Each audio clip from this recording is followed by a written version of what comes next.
ER2, los griegos y lo irracional. Capítulo 1, la explicación de Agamenón. Epígrafe. Los recónditos escondrijos del sentimiento y los estratos más oscuros y ciegos del carácter son los únicos lugares del mundo donde podemos sorprender auténtica realidad de información. William James. Hace algunos años me encontraba yo en el Museo Británico contemplando las esculturas del Partenón cuando se me acercó un joven y me dijo con aire preocupado: «Sé que es horroroso confesarlo, pero este arte griego no me dice lo más mínimo». Respondí que lo que me decía era muy interesante. ¿Podría definir de algún modo las razones de su falta de emotividad?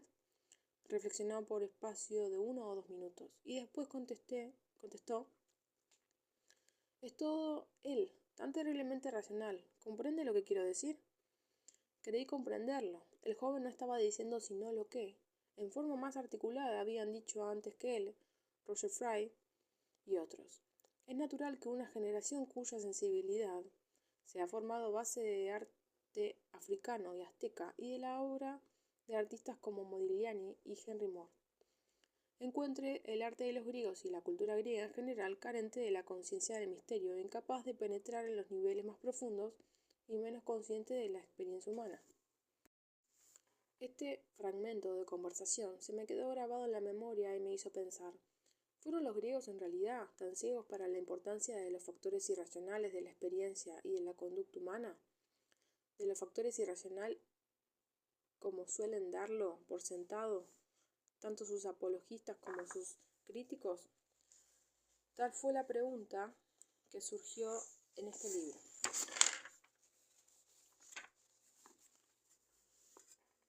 El contestarla por completo implicaría, evidentemente, pasar revista a todo el logro cultural de la antigua Grecia, pero por lo que yo me propongo intentar es algo mucho más modesto. Trataré meramente de arrojar alguna luz sobre el problema examinando de nuevo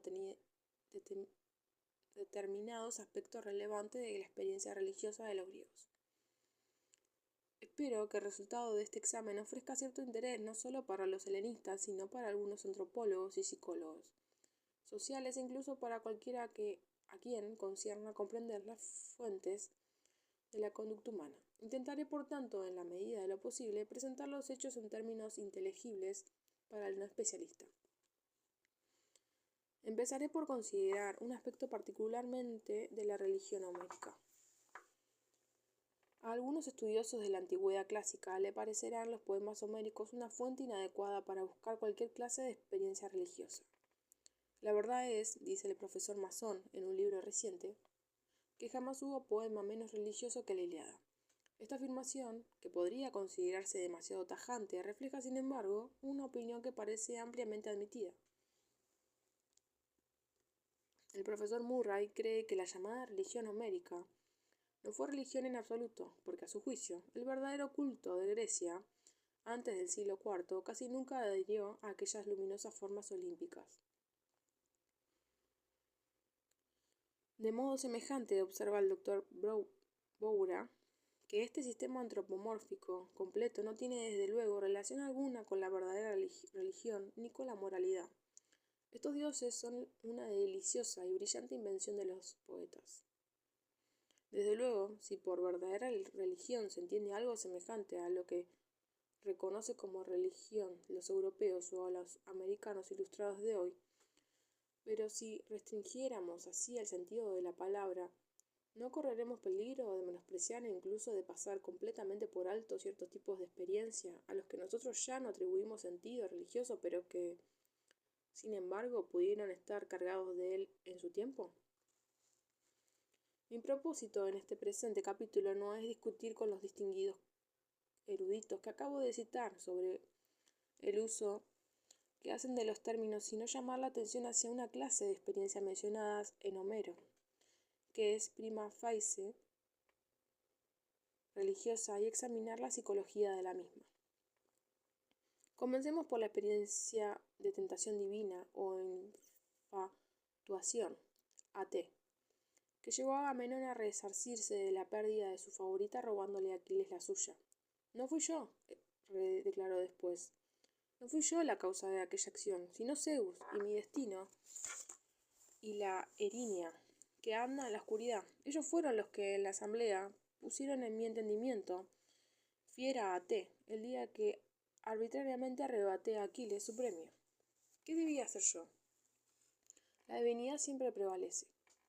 Lectores modernos, demasiado apresurados, han despachado en ocasiones estas palabras de Agamenón, interpretándolas como una débil excusa o evasión de responsabilidad. No es así, que yo sepa. Los que leen cuidadosamente, evasión de responsabilidad en el sentido jurídico, no lo son ciertamente esas palabras, porque al fin de su discurso, Agamenón ofrece una compensación fundándose precisamente en eso.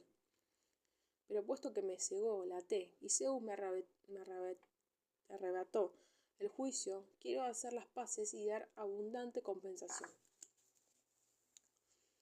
Si hubiera obrado en virtud de su propia abolición, no podría reconocer tan fácilmente que no tenía razón en dadas las circunstancias. Está dispuesto a pagar por sus actos. Desde el punto de vista jurídico, su posición sería la misma en uno u otro caso, porque la antigua justicia griega no se cuidaba para nada de la intención. Era el acto lo que importaba. Tampoco está inventando hipócritamente una coartada moral, porque la víctima de su propia acción adopta respecto a esta el mismo punto de vista. Padre Zeus, grandes son las verdades que atai, que das a los hombres. De otro modo, el hijo de Atreo jamás se habría empeñado a excitar el timos en mi pecho, ni se habría llevado tercamente a la muchacha contra mi voluntad.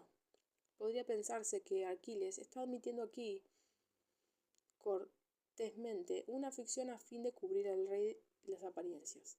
Pero no, porque ya en el canto 1, cuando Aquiles explica la situación a Tetis, habla del comportamiento de Agamenón como su Ate. Y en el canto 9 exclama: siga su destino el hijo de Atreo y no me perturbe, que Zeus, el consejero, le quitó el juicio. Así ve la cosa Aquiles, tanto como Agamenón, y las famosas palabras que introducen la historia de la cólera.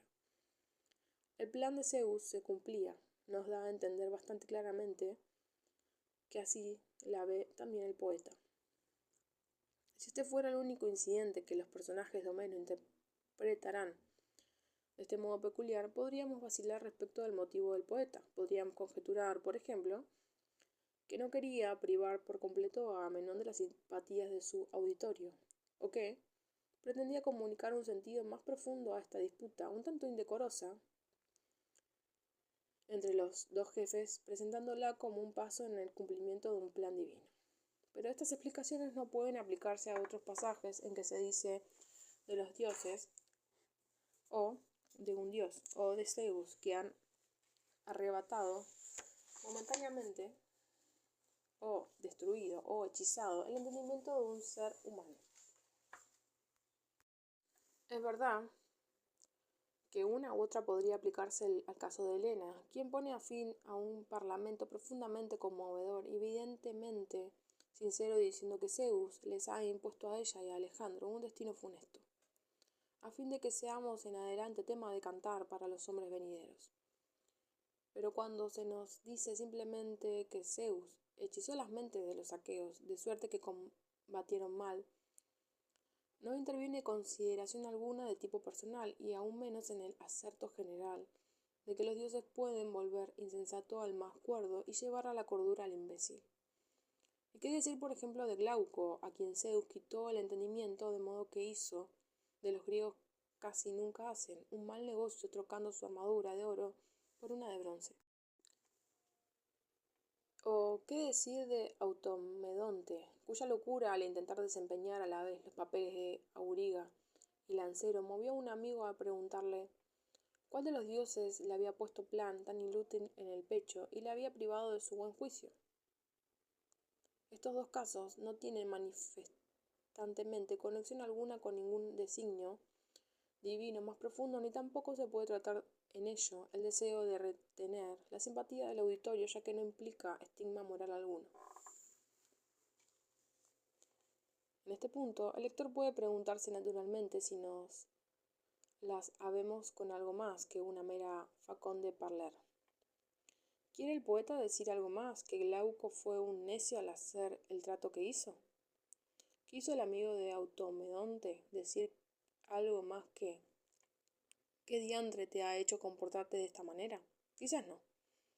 Las fórmulas métricas, que eran recurso obligado de los antiguos poetas, se prestaban fácilmente a la clase de generación semasiológica que acababa de crear una facón de parler. Y podemos añadir que ni el episodio de Glauco ni la fútil Aristeia de Automedonte son parte integrante del argumento ni aún de una Ilíada ampliada. Pueden muy bien ser adiciones de una mano posterior. Nuestro objetivo, sin embargo, es comprender la experiencia originaria que se halla en la raíz de tales fórmulas estereotipadas, porque hasta una facón de parler tiene que tener un origen. Quizás nos ayude a ello el fijarnos con un poco más de atención en la naturaleza del AT y de los agentes a quienes Agamenón le atribuye, y echar después una ojeada a algunas otras declaraciones de los poetas épicos sobre las fuentes de la conducta humana.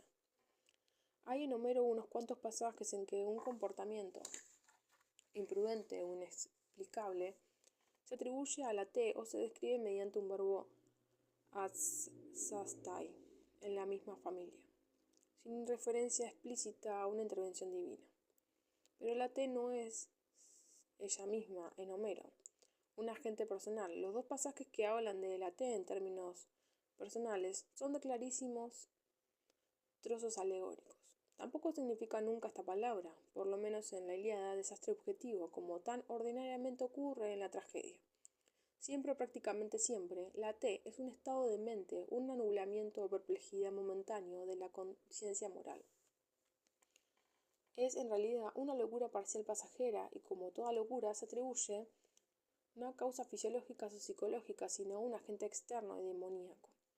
En la Odisea, es verdad, se dice que el exceso de vino produce AT. Sin embargo, lo que con ello se quiso decir, probablemente, no que la T puede ser efecto de causas naturales, sino más bien que el vino tiene algo de sobrenatural o demoníaco. Aparte de este caso especial, los agentes productores de AT, cuando se especifican, parecen ser siempre seres sobrenaturales. De modo que podemos clasificar todos los casos de AT no alcohólica en el capítulo de lo que propongo que se designe con el nombre de intervención psíquica. Si pasamos revista a estos casos, observaremos que AT no es necesariamente un modo alguno, ni sinónimo de maldad, ni resultado de ella. La afirmación de Liddell Scott de que la T suele enviarse como castigo a una temerariedad culpable es completamente inexacta por lo que se refiere a Homero. La T se apoderó de Patroclo cuando Apolo le golpeó. En este caso, una especie de aturdida perplejidad. Podría quizás aducirse en su apoyo, puesto que Patroclo había puesto temerariamente en desbandada a los troyanos. Pero algo antes en el relato, esa misma temeridad se atribuye a la voluntad de Zeus. Asimismo, la T de un tal Agastrofo, al alejarse demasiado de su carro, causante con ello su propia muerte. No es un castigo de su temeridad. La temeridad misma es la T, o resultado de la T. No implica culpa moral discernible. Es meramente un error inexplicable, como un mal negocio de Glauco. Asimismo, Ulises no fue ni culpable ni temerario al echarse una siesta en un momento desafortunado, dando con ello a sus compañeros la oportunidad de matar a los bueyes prohibidos. Fue lo que nosotros llamaríamos un accidente, pero para Homero, como para el pensamiento primitivo en general, no existen accidentes. Ulises sabe que los dioses le mandaron el sueño para burlarle. Tales personajes sugieren que la T no tenía originalmente relación alguna con la culpa. La noción de la T como castigo parece ser o una evolución de su concepto ocurrida tardíamente en Jonia o una importación tardía del exterior. En Homero solo afirma explícitamente en el pasaje único del canto 9, lo cual hace pensar que quizás se trate de una idea procedente del continente que pasó a Jonia con la historia de Meleagro, de un poema épico compuesto en un país de origen. Una palabra ora sobre los agentes a que se atribuye la T, Agamenón cita no uno, sino tres: Zeus, la Moira y la Erinia, que anda en la oscuridad, o según otra lectura, quizás más antigua, la Erinia chupadora de sangre. De esto, Zeus es el agente mitológico que el poeta concibe como el primer motor de la acción. El plan de Zeus se cumplía. Es quizás significativo que, al menos, que hagamos Apolo responsable de la T de Patroclo, es Zeus el único olímpico a quien se reconoce en la Ilíada el poder de causar la T. De ahí que la T se describa alegóricamente como su hija mayor.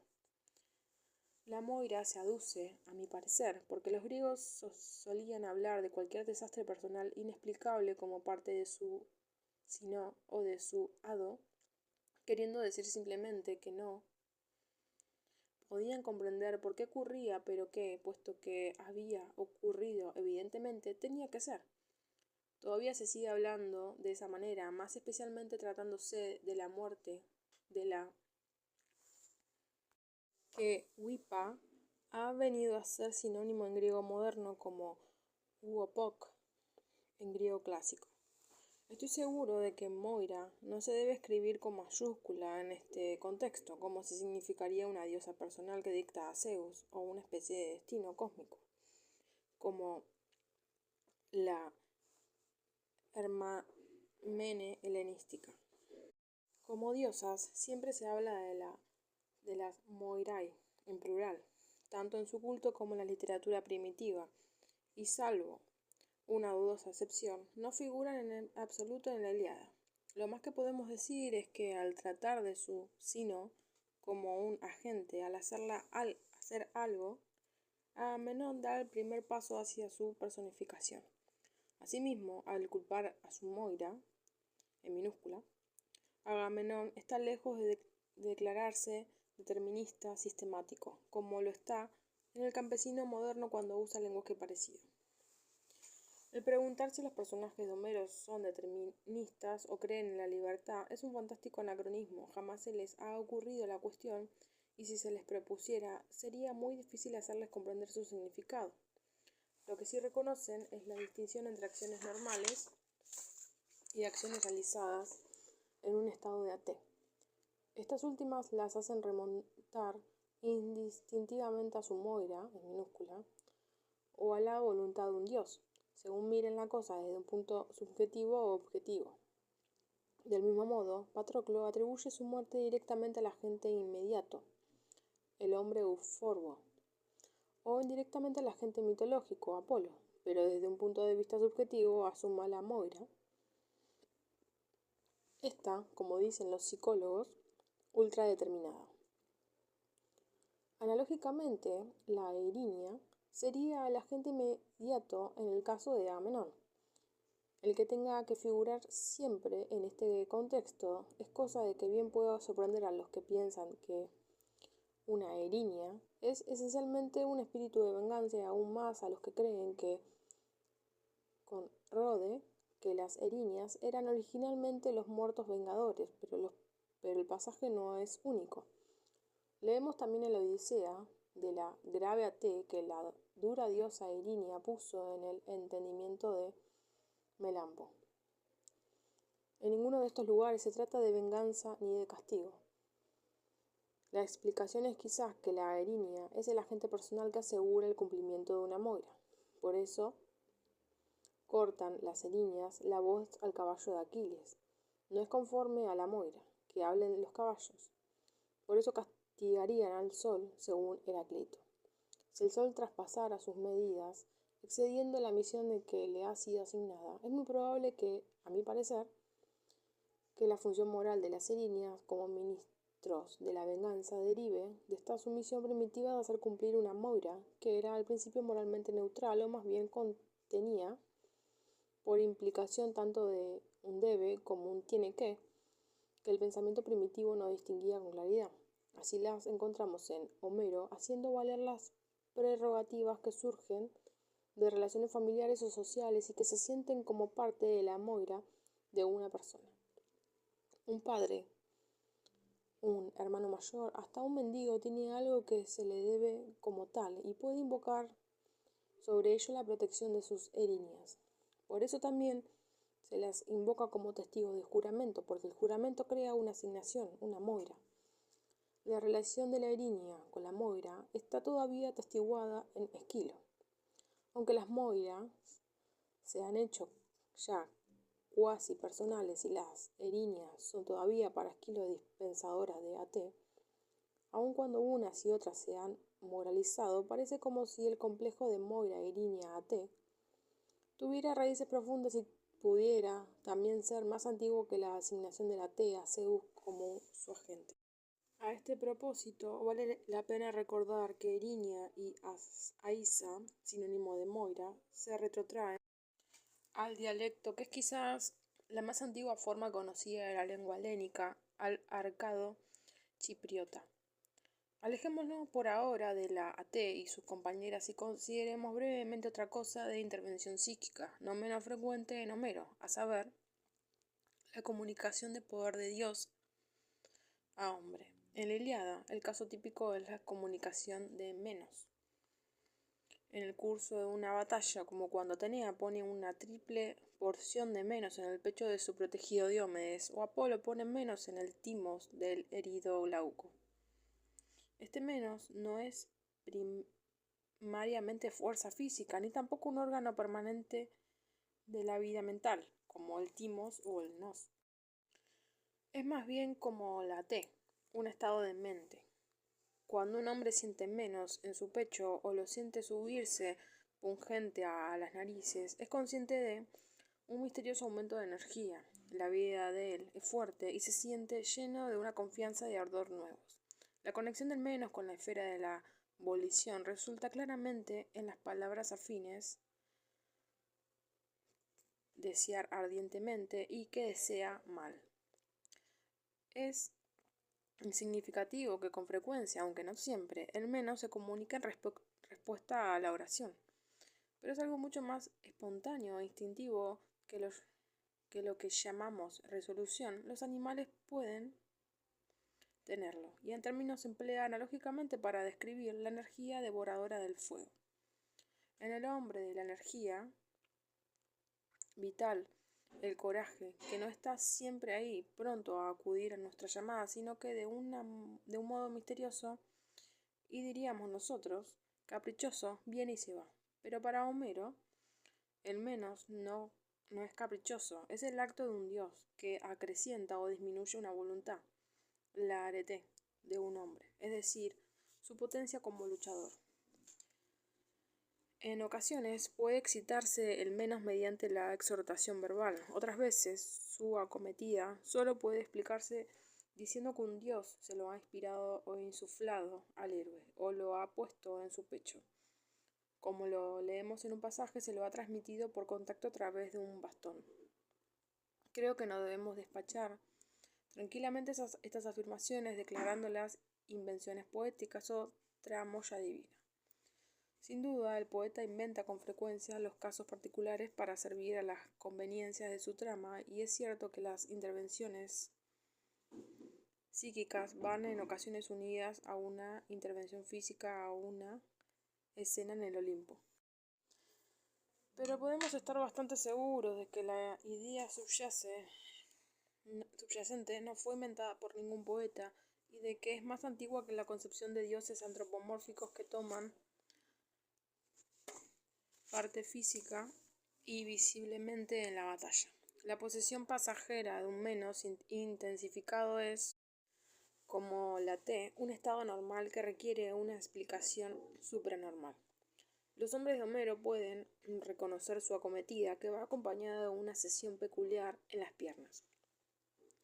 Las plantas de mis pies y las palmas de mis manos se sienten ardorosas, dice uno que recibe este poder. Es que, como nos dice el poeta, el dios las ha hecho ágiles.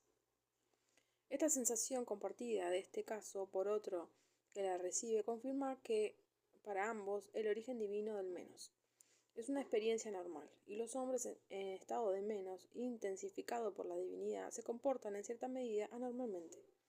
Pueden llevar a cabo con facilidad las proezas más difíciles, lo cual es un signo tradicional del poder divino. Pueden incluso, como Diomedes, luchar impunemente contra los dioses, acción que para el hombre en estado normal es excesivamente peligrosa. En realidad, mientras dura este estado, son más bien más y quizás menos que humanos. A los hombres que han recibido una continuación de menos se les compara en varias ocasiones con leones furiosos. Pero la descripción más impresionante de este estado la encontramos en el canto 15, donde Héctor se enfurece, echa espuma por la boca y le resplandecen los ojos. De estos casos a la idea de la verdadera posesión solo hay un paso, pero es un paso que Homero no da. Es verdad que dice de Héctor que, cuando se puso la armadura de Aquiles, Ares entró en él, y sus miembros se llenaron de coraje y de fuerza. Pero aquí Ares apenas es más que un sinónimo del espíritu guerrero, y la comunicación de poder se produce por la voluntad de Zeus, asistida quizás por la armadura divina. Es verdad que los dioses asumen para encubrirse la forma y la aparición de seres humanos individuales, pero esta es otra creencia. Los dioses pueden en ocasiones aparecer en forma humana y los hombres pueden en ocasiones participar del atributo divino del poder.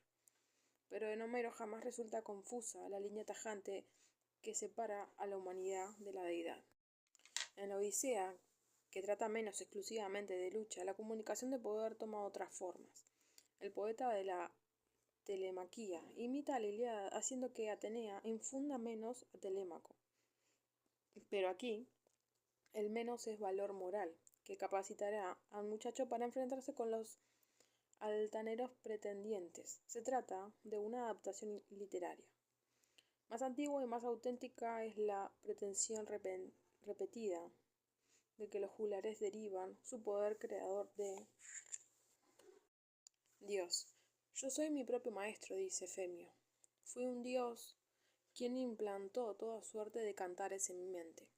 Las dos partes de esta declaración no nos parecen en contradictorias. Quiere decir, a mi juicio, que no ha aprendido de memoria los cantos de otros juglares, sino que es un poeta creador que cuenta con el surgir espontáneo de las frases en hexámetros a medida que él las necesite, de alguna profundidad desconocida e incontrolable. Lo que canta viene de los dioses, como viene siempre de ellos los cantos de los mejores poetas. Volveré sobre este punto en la última parte del capítulo 3, las bendiciones de la locura.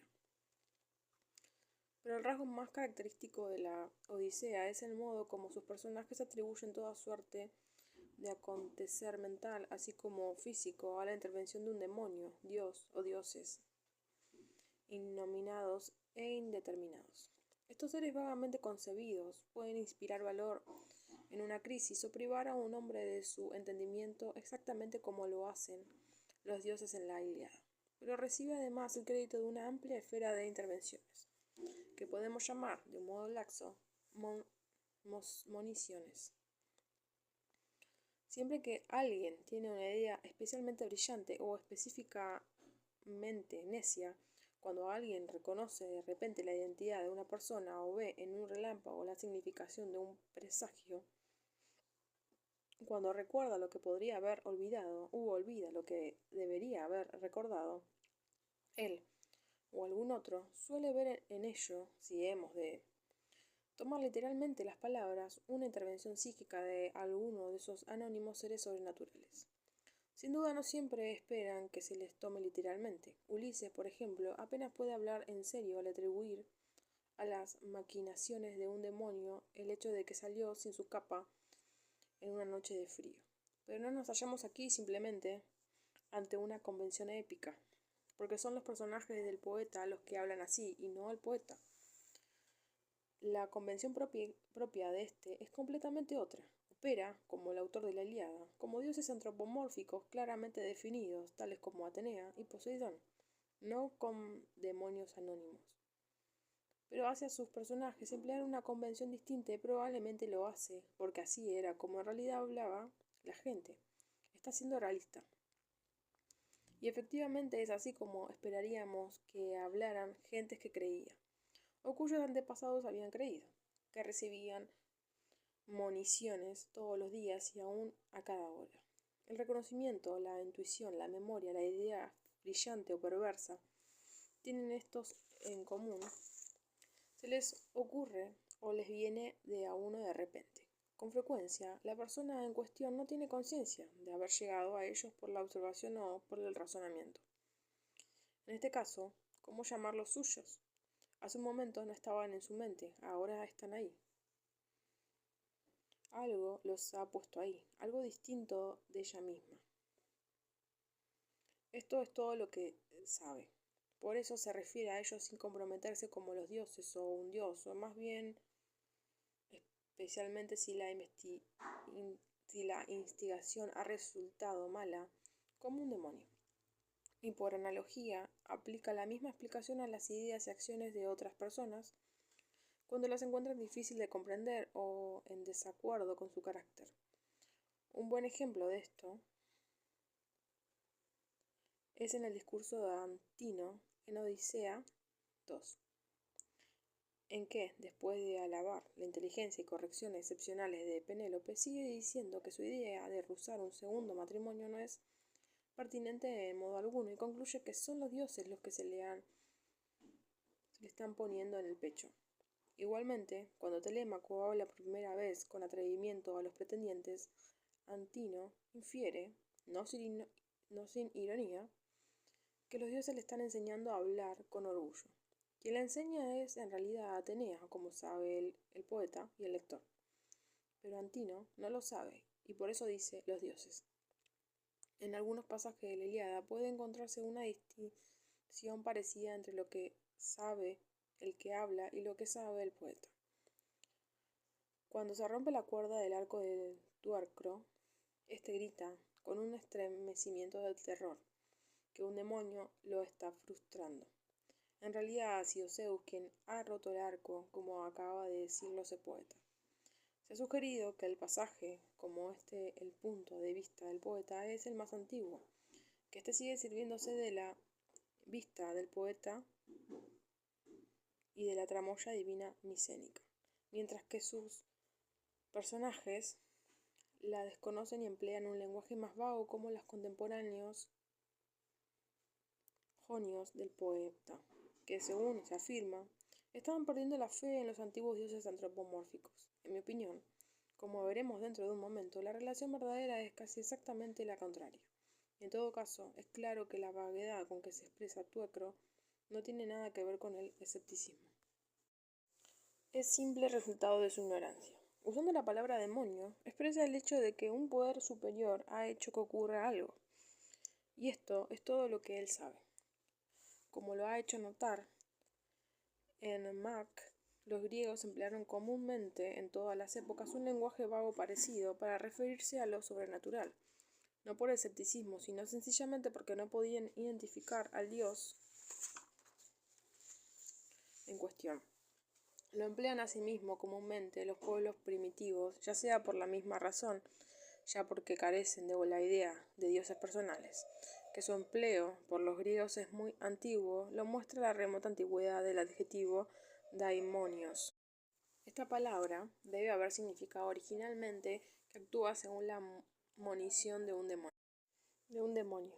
Pero ya en la Ilíada está tan desvanecido su primitivo sentido que Zeus puede explicársela a Hera.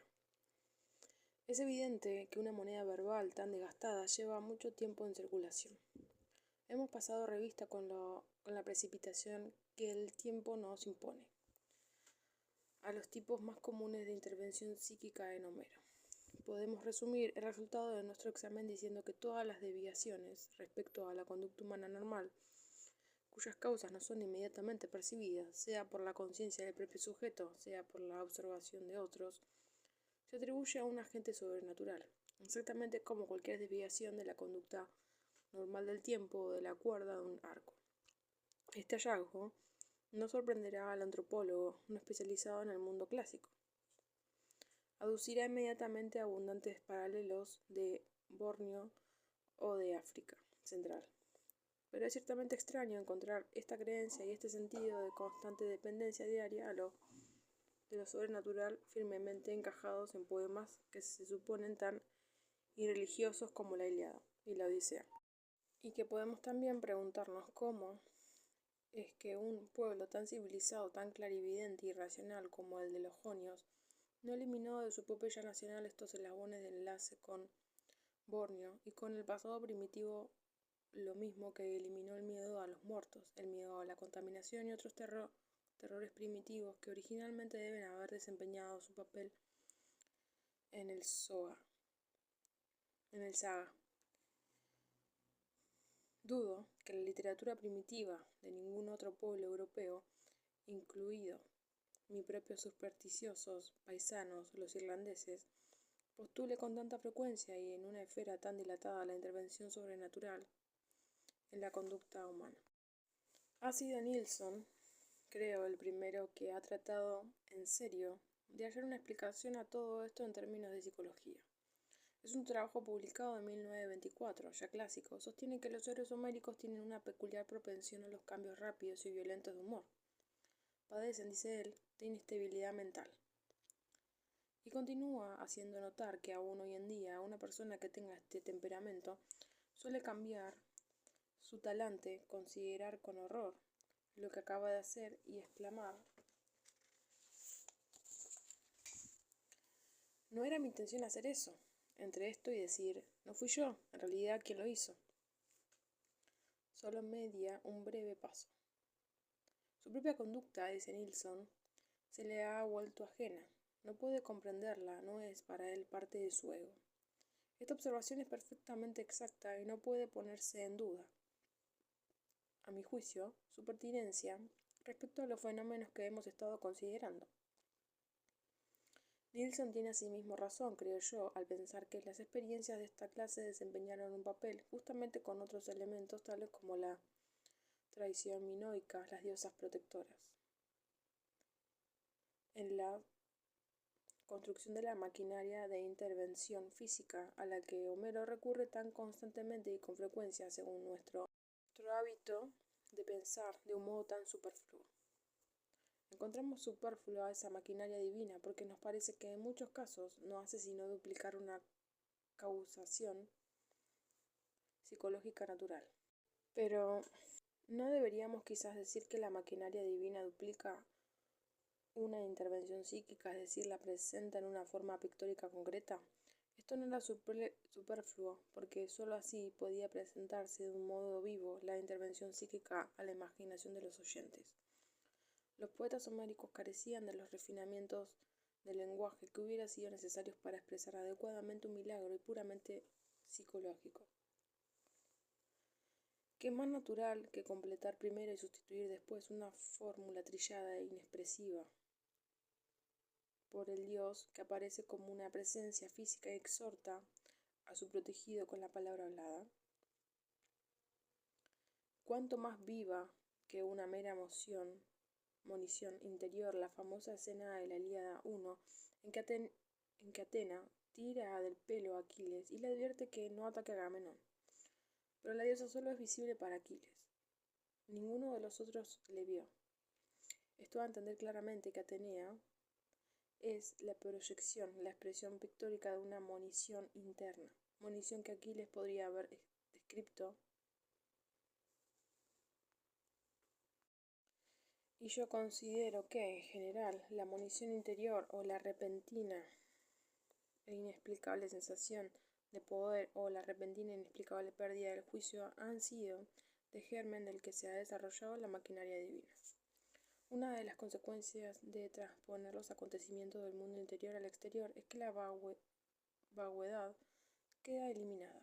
El demonio interminado tiene que hacerse concreto apareciendo como un dios personal definido. En la Ilíada 1 aparece como Atena, la diosa del buen consejo, pero la selección quedaba al arbitrio del poeta. A través de una multitud de tales elecciones, los poetas deben haber ido construyendo gradualmente las personalidades de sus dioses, distinguiendo, como dice Heródoto, sus funciones y habilidades y fijando su apariencia física. Los poetas, naturalmente, no inventaron los dioses, tampoco Heródoto lo dice. Atena, por ejemplo, había sido, según tenemos razones para creer, una diosa minoica del hogar. Pero los poetas le confieren personalidad y con ello, como dice Nilsson, hicieron imposible que Grecia cayera en el tipo de religión mágica que prevalecía entre sus vecinos orientales. Quizás alguno, no obstante, se siente inclinado a discutir la afirmación sobre la cual descansa para Nilsson toda esta construcción. ¿Son, en realidad, los personajes de Homero excepcionalmente inestables en comparación con los otros poemas épicos primitivos? Las pruebas aducidas por Nilsson son bastante flojas. Los personajes de Homero llegan a las manos a la menor provocación, pero así lo hacen también los héroes nórdicos e irlandeses. Héctor enloquece en una ocasión, pero los héroes nórdicos enloquecen con mucha mayor frecuencia. Los hombres homéricos lloran de un modo menos contenido que los suecos o los ingleses, pero así lo hacen hasta el día de hoy todos los pueblos mediterráneos. Concedemos que Agamenón y Aquiles son hombres apasionados y excitables. El argumento del poema requiere que lo sean. Pero ¿no son Ulises y Ajax, cada uno a su modo, tipos proverbiales de firme fortaleza como lo es Penélope de constancia femenina? Y sin embargo, estos caracteres estables no están más exentos de intervención psíquica que los otros. En conjunto, yo vacilaría en insistir sobre este punto de Nilsson, y preferiría relacionar la creencia del hombre homérico en la intervención psíquica con otras dos peculiaridades que incuestionablemente pertenecen a la cultura descrita por Homero. La primera es una peculiaridad de carácter negativo. El hombre homérico no tiene concepto alguno unificado de lo que nosotros llamamos alma o personalidad, hecho sobre cuyas implicaciones Bruno Snell ha llamado recientemente la atención de un modo especial. Es bien sabido que Homero parece atribuir al hombre una psique solo después de la muerte, o cuando está desmayándose o muriendo, o amenazado de muerte. La única función que consta de la psique respecto a del hombre vivo es de abandonarlo. No tiene tampoco Homero ninguna otra palabra para la personalidad viviente. El timos puede una vez haber sido un alma aliento o un alma vital, pero en Homero ni es el alma ni, como en Platón, una parte del alma. Se le puede definir en términos esquemáticos y generales como el órgano del sentimiento, pero disfruta de una independencia que la palabra órgano no sugiere para nosotros, influidos como estamos por los conceptos más modernos de organismo y de unidad orgánica. El timos de un hombre le dice que en este momento debe comer, beber o matar a un enemigo, le aconseja sobre la línea de acción que debe seguir, le pone palabras en la boca. Él puede conversar con su timos o con su corazón o con su vientre, casi como un hombre puede conversar con otro hombre. A veces reprende a estas entidades separadas. Generalmente sigue el consejo de estas que le dicen, pero puede también rechazarlo y actuar como Zeus lo hace en una ocasión, sin el consentimiento de su timos. En este último caso, nosotros diríamos como Platón que el hombre era dominado por sí mismo. Pero para que el hombre homérico, el timos tiende a no ser sentido como parte del yo, aparece de ordinario como una voz interior independiente. Un hombre puede incluso oír dos voces de estas, como cuando Ulises proyecta en su timos matar al cíclope inmediatamente. Pero una segunda voz le refrena.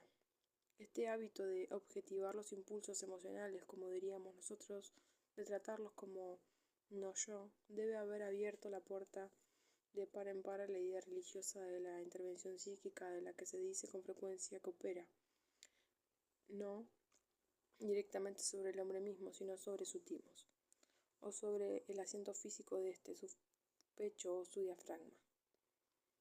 Vemos esta conexión clarísimamente en la observación de Diomedes de que Aquiles luchará cuando el timos en su pecho se lo diga y un dios le excite a ello. Una vez más, ultradeterminación. Una segunda peculiaridad que parece íntimamente relacionada con la primera debe haber operado en el mismo sentido. Es el hábito de explicar el carácter o la conducta en términos de conocimiento. El ejemplo más familiar es el uso amplísimo del verbo yo sé, con un objeto directo neutro plural que expresa no solo la posesión de una habilidad técnica y cosas semejantes, sino también lo que nosotros llamaríamos el carácter moral o los sentimientos personales. Aquiles sabe cosas salvajes como un león. Polifemo sabe cosas sin ley. Néstor y Agamenón saben cosas amistosas de uno respecto al otro. Esto no es meramente un modismo homérico, implica una transposición semejante del sentimiento a términos intelectuales, el que se nos diga que Aquiles tiene un entendimiento despiadado, o que los troyanos recordaron la huida y olvidaron la resistencia. Este enfoque intelectualista de la explicación de la conducta imprimió un sello duradero a la mente griega. Las llamadas paradojas socráticas de que la virtud es conocimiento y de que nadie hace el mal a sabiendas no eran novedades, sino una formulación generalizada y explícita de lo que había sido por espacio de mucho tiempo un hábito de pensamiento profundamente arraigado. Tal hábito de pensamiento tiene que haber favorecido la creencia en la intervención psíquica. Si el carácter es conocimiento, lo que no es conocimiento no es parte del carácter, sino que le viene al hombre de afuera. Cuando un hombre actúa de modo contrario al sistema de disposiciones conscientes que se dice como conoce, su acción no es propiamente suya, sino que le ha sido dictada. En otras palabras, los impulsos no sistematizados, no racionales y los actos que resultan de ellos tienden a ser excluidos del yo y adscritos a un origen ajeno. Claro que es especialmente probable que esto ocurra cuando los actos en cuestión son de tal índole que producen a su autor viva vergüenza. Sabemos cómo en nuestra propia sociedad los hombres se desembarazan de los sentimientos de culpabilidad que les resulten insoportables, proyectándolos en su fantasía sobre algún otro, y podemos suponer que la noción de Atés sirvió un fin semejante para el hombre homérico, capacitándole para proyectar con completa buena fe sobre un poder externo los sentimientos de vergüenza para él insoportables. Digo de vergüenza y no de culpabilidad, porque algunos antropólogos norteamericanos nos han enseñado últimamente a distinguir entre culturas de vergüenza y culturas de culpabilidad, y la sociedad descrita por Homero cae manifiestamente dentro de las primeras. El sumo bien del hombre homérico no es disfrutar de una conciencia tranquila, sino disfrutar del time, de estimación pública. ¿Por qué había yo de luchar?, pregunta Aquiles, si el buen luchador no recibe más time que el malo.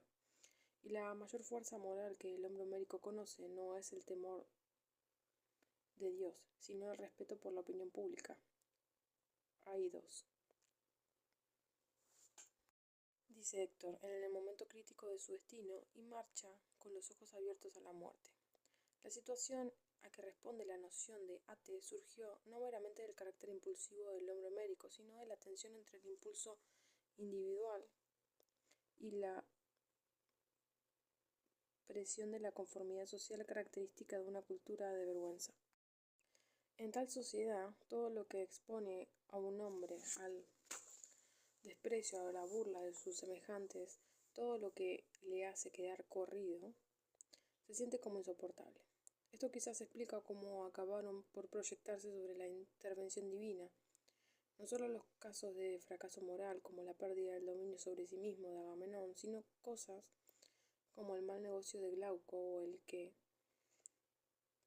Automedonte hiciera caso omiso a las tácticas adecuadas. Por otra parte, fue el crecimiento gradual del sentimiento de culpa, característico de una edad posterior, lo que transformó al ate en un castigo a las erinias en servidoras de la venganza y a Zeus en una personificación de la justicia cósmica. De esta evolución trataré en el capítulo siguiente.